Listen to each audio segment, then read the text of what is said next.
Здравствуйте, дорогие товарищи и друзья, дамы и господа. Это я попытался так сымитировать манеру речи Леонида Ильича Брежнева, генерального секретаря ЦК Компартии Советского Союза, КПСС сокращенно, потому что тема у нас сегодня именно такая – КПСС.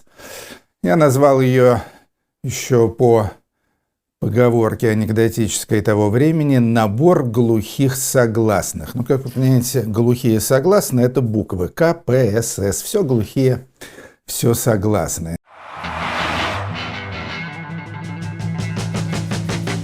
КПСС – это была главная, более того, единственная политическая, партия в Советском Союзе на протяжении многих десятилетий его существования. Основана она была аж в 1893 году на Первом съезде. В 1898 году она распалась на большевиков и меньшевиков. После этого стала называться РСДРП в скобках «Б», то есть Российская социал-демократическая рабочая партия в скобках большевиков. Потом называлась она РКПБ, Российская коммунистическая партия большевиков, потом ВКПБ, Всесоюзная коммунистическая партия большевиков. И на 19-м съезде этой самой партии, это было осенью 1952 года, еще был Жив Сталин, ее переименовали в КПСС.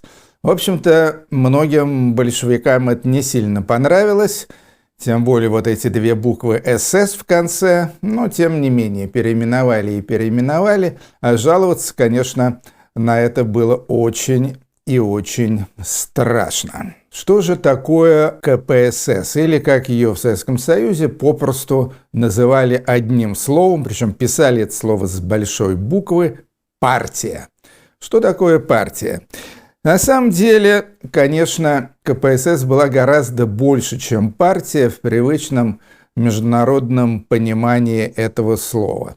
Фактически КПСС полностью руководила огромной страной, управляла всеми процессами, в том числе и, казалось бы, довольно мелкими. Тем более, что в стране была однопартийная система. Это, кстати, было не обязательно. В некоторых странах-сателлитах Советского Союза, скажем, в ГДР, по-моему, в Польше, в Венгрии, там были у них еще такие декоративные какие-то партии, примерно такие же, как сейчас имеются в Российской Федерации, там КПРФ, ЛДПР и так далее. Вот там тоже были какие-то крестьянская партия, аграрная партия, там еще что-то, но они не имели никакого значения, потому что на самом деле партия была одна.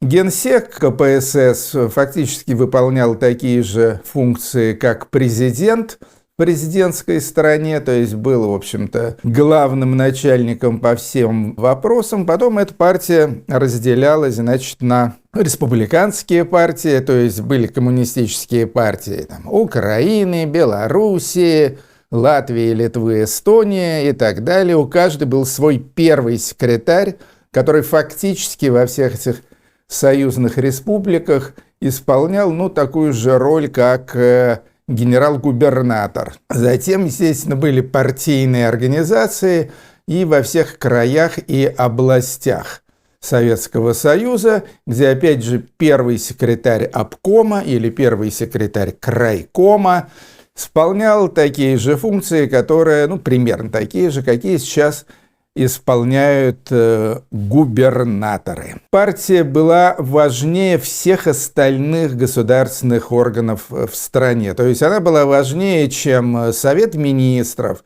она была важнее, чем так называемый Верховный Совет, несмотря на его громкое название. Но Верховный Совет – это был как бы советский парламент, но на самом деле, в общем-то, никаких выборов в этот парламент не было. Проходил туда всегда с результатом 99,9, так называемый нерушимый блок коммунистов и беспартийных. Практически все в стране подчинялось этой самой партии КПСС. Как она была устроено? Верховным органом КПСС считался съезд КПСС, который проходил последние десятилетия, он проходил где-то в среднем один раз в 4, один раз в 5 лет. Но бывали периоды, скажем, все 30-е и 40-е годы практически, вплоть до этого самого 19-го съезда 52-го года, когда съезд не проходил вообще. А управлял страной без всякого съезда один конкретный чувачок по имени Иосиф Виссарионович Сталин. Ну и делал этот самый Сталин все, что угодно. Хотя были в партии некие такие руководящие совещательные органы. То есть был Центральный комитет Коммунистической партии. Это был такой довольно развернутый орган, в котором было где-то 400-500 человек. Во всяком случае, к моменту его распада было там где-то даже более 500 человек. Была организация под названием ЦК КПСС, которая обслуживала, значит, вот этот самый руководящий орган. В ЦК КПСС были всевозможные отделы, начиная от более близкого мне отдела культуры ЦК КПСС, который фактически осуществлял руководство культурой в СССР. И были там отделы международной, идеологические, легкой промышленности, тяжелой промышленности и так далее. Это при том, что, в общем-то, примерно такие же министерства были и в Совете министров. А еще была организация под названием Госплан, где все это планировалось. В общем, у меня такое ощущение, что там, конечно, был полный бардак и хаос, поскольку несколько органов дублировали друг друга, но все равно последнее слово всегда оставалось за Коммунистической партией и его ленинским, брежневским и так далее, сталинским ЦК. Располагалась она на Старой площади, по-моему, дом 2, дом 4, точно там же, где затем располагался аппарат президента. Сначала при Ельцине, а теперь, естественно, и при Путине. Только домов этих стало по сравнению с ЦК КПСС гораздо больше, то есть они прибрали себе еще некоторое количество строений и кварталов. ЦК партии регулярно собиралась на пленумы, на которых вырабатывались различные исторические решения. Некоторые решения были действительно очень важными.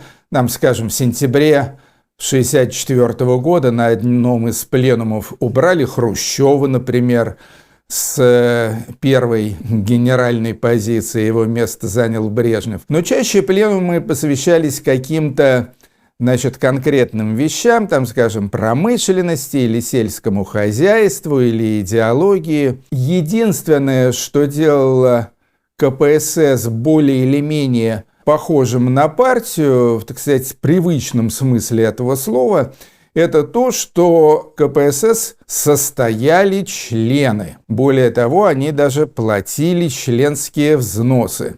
Членов КПСС было очень много, то есть к концу существования этой партии, то есть где-то в конце 80-х, начале 90-х годов, было в КПСС порядка 14-15 миллионов членов. То есть, это дофига. То есть, это чуть ли не каждый 15-й гражданин Советского Союза был членом КПСС. Кто были эти самые члены КПСС?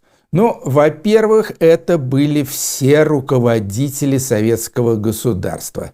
Все начальство обязательно, за редчайшими исключениями, состояла в КПСС. То есть, если вы директор чего-то, от крупнейшего комбината до какой-нибудь мелкой типографии или магазина, вы обязательно должны были быть членом партии. Какие были исключения? Иногда исключения делались для каких-то особо ценных творческих работников, которые по каким-либо причинам не хотели быть в партии. Скажем, главный режиссер театра на Таганке, великий Юрий Любимов, он не был членом КПСС, но, я повторяю, это было исключение, а не правило. А так, все начальство было в КПСС. Более того, если человек хотел стать начальником, если человек делал какую-то карьеру в Советском Союзе, то без членства в партии эту карьеру сделать было невозможно. Но опять же, речь идет о административной карьере. Можно было быть, скажем, популярным актером или певцом, или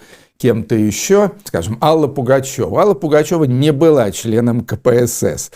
Вот, кстати, интересно будет ее как-нибудь спросить, чего ей это стоило, потому что я уверен, что ей предлагали вступить в партию. По-видимому, значит, она каким-то образом отбрехалась. Дальше в партии, естественно, были многочисленные представители класса гегемона, а именно рабочего класса.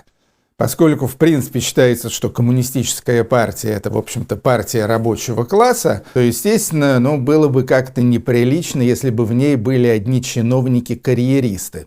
Поэтому в КПСС просто миллионами загоняли всяких рабочих, естественно, в первую очередь передовых рабочих, а также колхозников и так далее. То есть как бы была такая разнарядка, что все лучшие люди страны должны быть в коммунистической партии Советского Союза. Вот, это касалось и публичных людей, как я уже говорил, там всяких там деятелей культуры, науки и так далее. Но тут, я повторяю, возможно, были какие-то исключения. Ну, вот, скажем, мой дедушка был очень известным адвокатом. Он был первым адвокатом, которому присвоили звание «Заслуженный юрист РСФСР». Тем не менее, поскольку он вел сугубо не идеологические дела, а просто защищал там всяких доходяг, которые получали травмы на производстве, в общем-то, ему не обязательно было быть в КПСС, он, в принципе, мог и без идеологической поддержки тоже неплохо работать. А вот отец мой и мама, они были как бы работники идеологического фронта, поскольку имели прямое отношение ко всяким международным отношениям.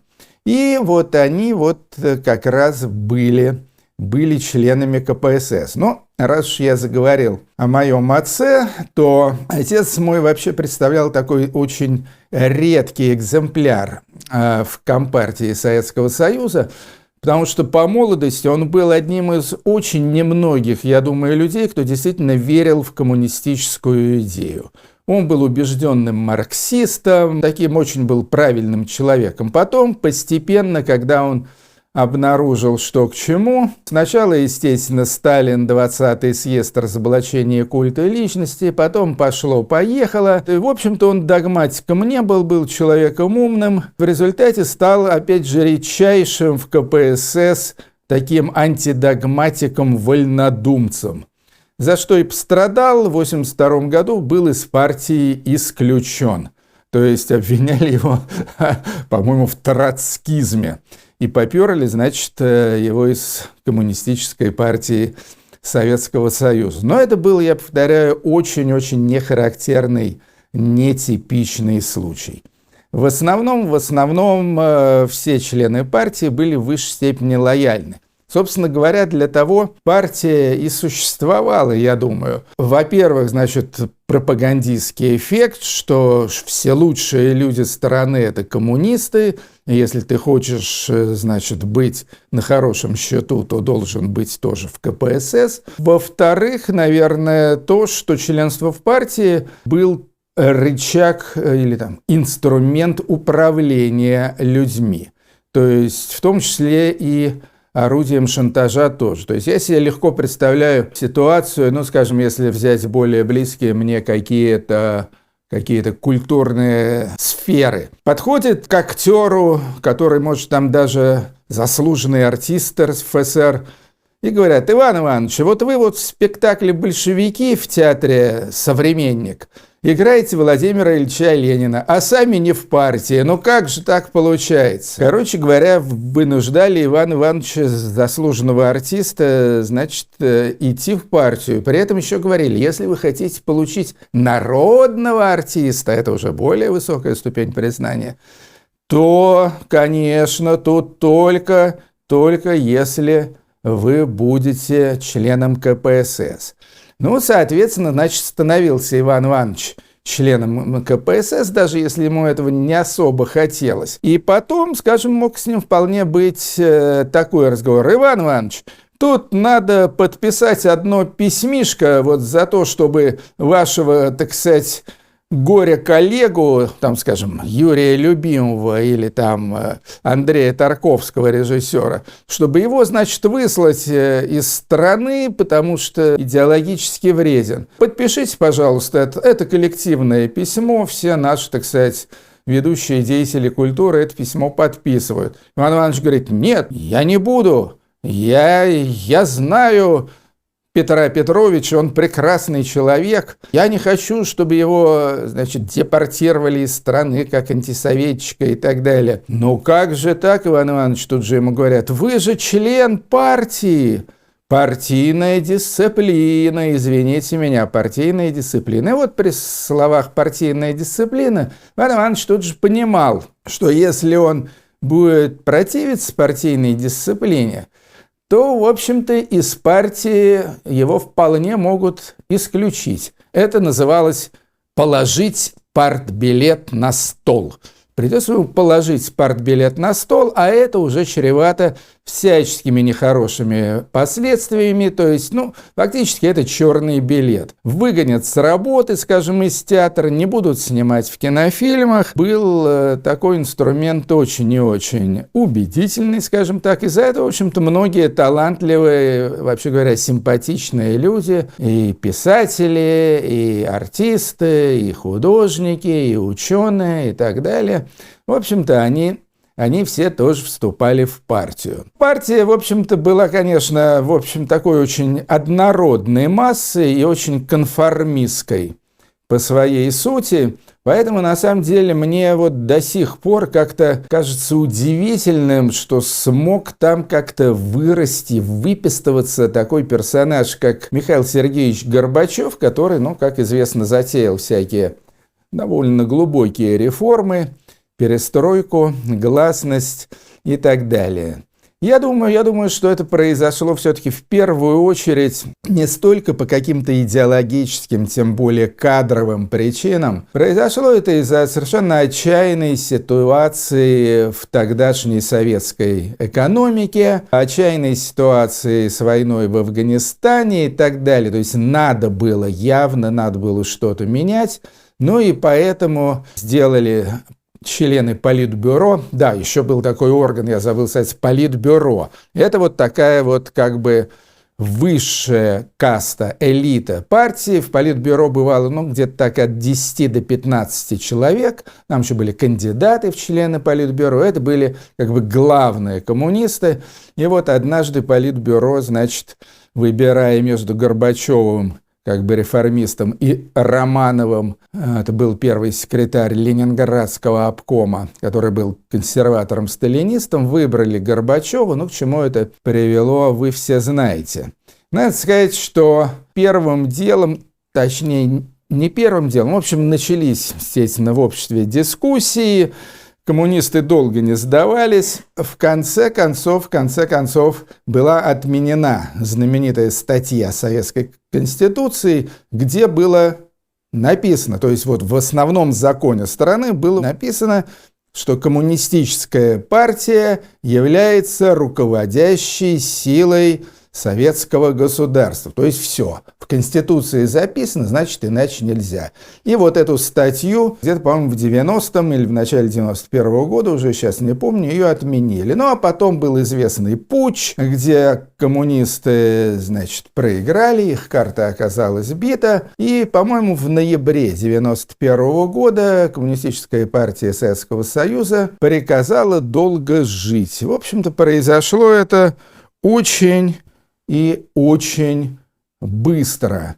И казалось, что все вот эти коммунистические тоталитарные привычки, что все это уже изжито, что все нормально. И в 90-е годы, в общем, было похоже, что как-то постепенно наша страна избавляется от этого тяжелого наследия. Не столько даже идеологического, я бы сказал, сколько вот этого тоталитарного управленчества. Но потом, уже в 21 веке, будь он неладен, К сожалению, как вы знаете, если не все, то, по крайней мере, очень много, и все худшее точно вернулось, хотя уже и не под названием «Коммунистическая партия», теперь это называется «Единая Россия» или что-то еще в таком роде. Так что коммунистические привычки не забыты, практикуются и по сей день в полном объеме.